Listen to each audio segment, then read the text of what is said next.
let's go on with objects, and now let's discuss how you can access properties of the objects, how you can add new properties, how you can modify existing properties, and so on. Let's look at this object. In this example, we create new variable called myCity, and we use const for that. It means that value of this variable myCity will not be reassigned later in the code.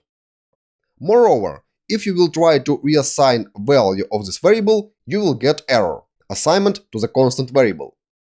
Okay, value of this variable myCity is an object, and after that we can say that myCity is object. And this object contains three name-value pairs. And names in those name-value pairs are usually called properties. And each property holds a value.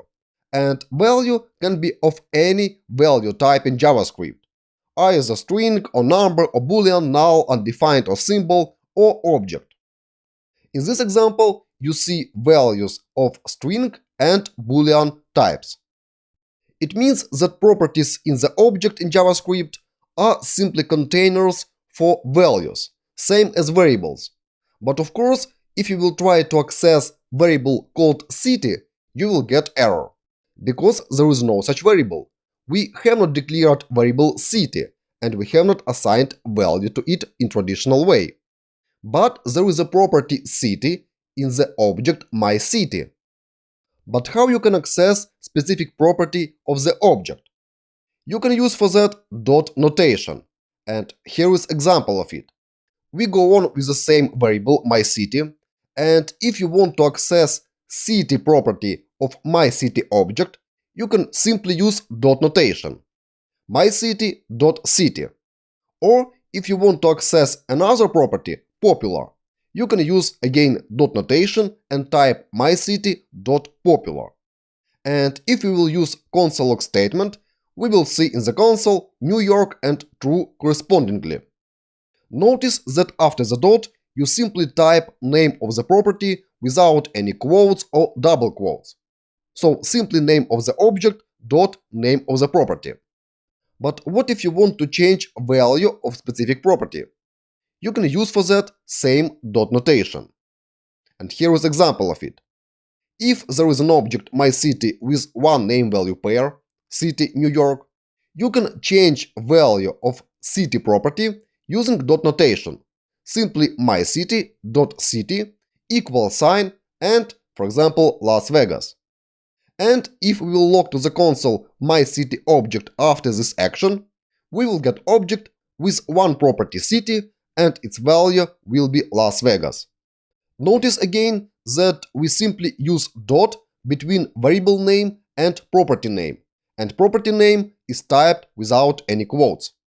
And certainly, if you want to change value of specific property, you don't need to use let, var or const for that.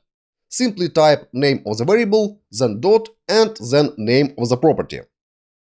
Okay, and what about adding new properties to existing object? Is it possible or not? Of course possible. And you can easily add new properties to existing object using same dot notation. So let's suppose that there is an object called myCity, and initially it has only one property, city, and its value is New York. We can add new property simply like this, myCity.popular equal true. And this will add new property popular to myCity object and set its value to true. And if we will log to the console myCity object now, we will get object with two name value pairs, with two properties, city and popular. After that, we can add one more property, for example, country, and set its value to USA. And after this action, myCity object will contain three properties, city, popular, and country. It means that you should use dot notation in objects when you want to access specific property, when you want to modify property, or when you want to add new property. But what if you want to remove specific property from existing object? Is it possible or not? Of course possible. But for that, you need to use special keyword, delete. It is a reserved keyword, and you should use this keyword delete space and then name of the property that you want delete from the object. And in this example, we delete property country from the object myCity. Delete in this statement is operator, like other operators division, multiplication, and so on. But this operator is used in prefix notation. So first comes operator, and after that comes argument for this operator. And in this example, argument is property name. And after this statement, myCity object will no longer have country property, and it will contain only two properties, city and popular. In the same way, you can delete any other properties you want. Now you know how to access properties of the object, how to add new properties, how to modify values of existing properties, and how to delete properties. And we have used in those examples dot notation. There is also another notation called bracket notation. Let's have a look at this example. Let's suppose that we have same object called myCity, and initially it has only one property, city. We can add new property to this object using bracket notation. And here you see example of it. myCity is object name, then opening square bracket, then string, and this string holds name of the property, then closing square bracket, and after that you can perform same actions as before, for example, assign value to the property.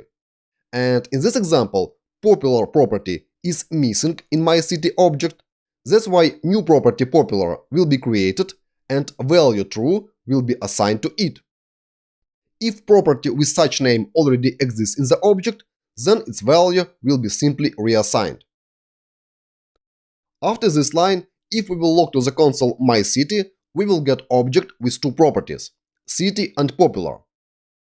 But what is the difference between dot notation and bracket notation? Remember that with dot notation, we have used simply property name without any quotes. That's why it was not possible to refer to property name using, for example, value of other variable. With bracket notation, it is possible. Let's look at the next assignment. We create new variable, country property name, and assign value country to it. And this value has string value type. And then we can use variable name country property name inside of the brackets in the bracket notation. And before accessing any property of the myCity object, JavaScript engine will evaluate expression in the square brackets. And in this example, this expression will be evaluated to the string country. And only after that, we will try to access property called country of the object myCity. In this example, this property country is absent, that's why it will be automatically created, and value USA will be assigned to this newly added property country. And after this action, if we will log to the console myCity, we will get updated object with three properties, city, popular, and country. You may ask me a question, in which cases we should use dot notation and in which bracket notation? Answer is following. Dot notation should be always your first choice. If it is not possible to use dot notation, go ahead and use bracket notation. For example, in cases when property names are stored in other variables. Okay, and let's finally discuss what if specific property holds another object as a value. Let's look at this example. In this example, myCity object holds two properties, city and info. But value of the info is also object, and this object has two properties, popular and country. And this object is usually called nested object or child object. And if you want to access values of the properties of the nested objects, you can easily use same dot notation or bracket notation. But now you need to use several dots. For example, if you want to access property popular, that is located in the nested object, you can use syntax like this: myCity.info.popular. Using first dot, we access property info, and using second dot, we access property popular of the property info. In the same way, we can use bracket notation. For example, we can use delete operator and delete popular property. And we can use bracket notation for that. Delete operator, then myCity variable, .info, we access info property, and then we use bracket notation in order to access popular property of the property info. As you see in this example, we use string popular inside of the square brackets. And of course, in this case, as I have just told you, it's better to go ahead with dot notation. But I just wanted to show you that you can also use here bracket notation if you want to access properties of nested objects. Okay, in this example, finally, if we will try to log to the console myCity object, we will get object with two properties, city and info. But now, second property info will hold an object only with one property, country, and second property, popular, was deleted before. Okay, in this example, myCity object contains only one nested object. But this nested object may also contain own nested objects and so on, as deep as you need. And in such case, you may probably require to use 3, 4, 5 or more dots in order to access specific property in the hierarchy. Okay, let's now finally dive into the coding and let's try all of this in action. See you after the pause. Bye bye. Okay, how was it? Did you enjoy this video? Link to the next video in the current section you will find here. Link to the playlist for the current section you will find here. Also, link to the full-length JavaScript Bible course is here. See you in the next videos. Bye bye.